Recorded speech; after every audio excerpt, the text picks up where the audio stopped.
question à monsieur l'abbé.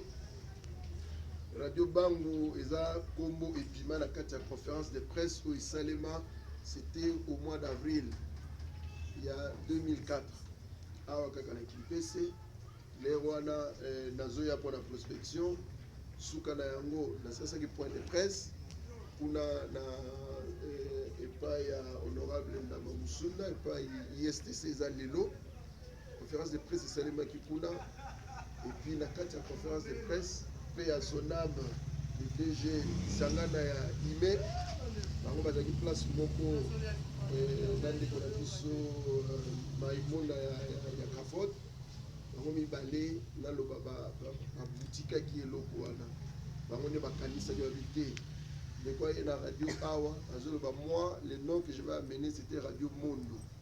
Mondo c'est le collé, je voulais que ça porte ce nom mais bango ntango bapesaki kakoma lobi te biso lokolo lobi eza radio communautaire eza radio na biso radio ya liboso mpe ezokoma na Kimpese.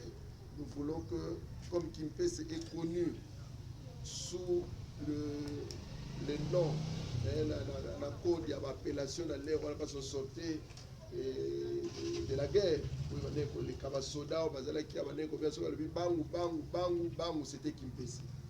Et puis Bangu c'est juste derrière nous la montagne eza mwa likolo lokola mpe radio ekozala likolo topesa yango kombo Bangu. Et moi j'étais là ndenge nazoteni conférence boye le public a applaudi et le nom a changé. Voilà d'où est parti le nom Bangu. Et bandeko Bangu mpe tokoma totikala mpe tozala na bango toujours en bonne relation radio mpe etikala mpe ka kombo ya radio Bangu. Bao nyonso eza lokola extension na Kwilungungu na Matadi ndenge ezaki na bande de Louville, le nom officiel c'est toujours Radio Bangu.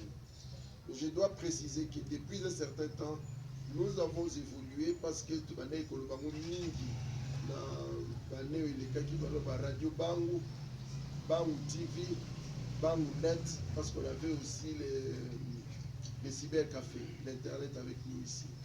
Nous avons évolué et tokangaki Bangu Net parce que l'internet est comme à la portée de tout le monde, le téléphone, tout. Tokangaki parce que la rentabilité de la société. Bangu TV ezali tomonaki olie toloba toujours Radio Bangu, Bangu TV tooptaki depuis un certain temps na bo bazomona même en tête na biso balogo tokomaka Radio Bangu TV esangani ka mbala moko pour ne pas koluka kokota na mindombe bilibili. Faible rentabilité, je dois avouer que c'est ça le gros problème il y a ba radio communautaire.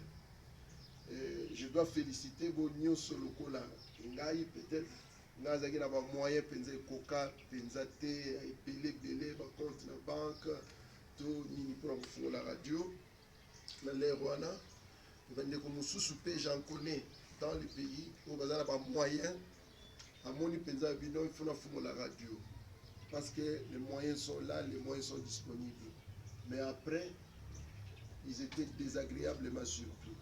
Il y a komona ke na ibi moko onga na sola na ye d'investir $20,000 pour la fumo la radio mais ti to komi une année à moyo 2 ans 3 ans n'a commis même pas na $1,000. Alors nous avons $20,000 investir pour l'année à tel point qu'il a même abandonné la radio. Et la plupart des gens ou la plupart de mes collègues entre guillemets initiateurs des radios savent pourquoi ils initient les radios. Mutula mutadana objectif na yazolana. Et là ba mususu na yebi na par exemple bon en Équateur on font la radio avec pompe. Et puis c'était un homme d'affaires, il est devenu un homme politique. À un certain moment la politique a loué ba faire pe qu'il a abandonné la radio.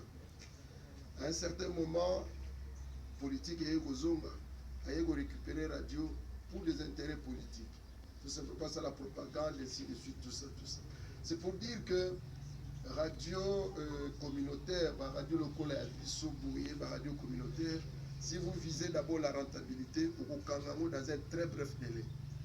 Vous pouvez investir $1,000 les lots, jamais vous pouvez besoin de $1,000 dans un très bref délai. Ils sont difficiles parce que la rentabilité est bouquée.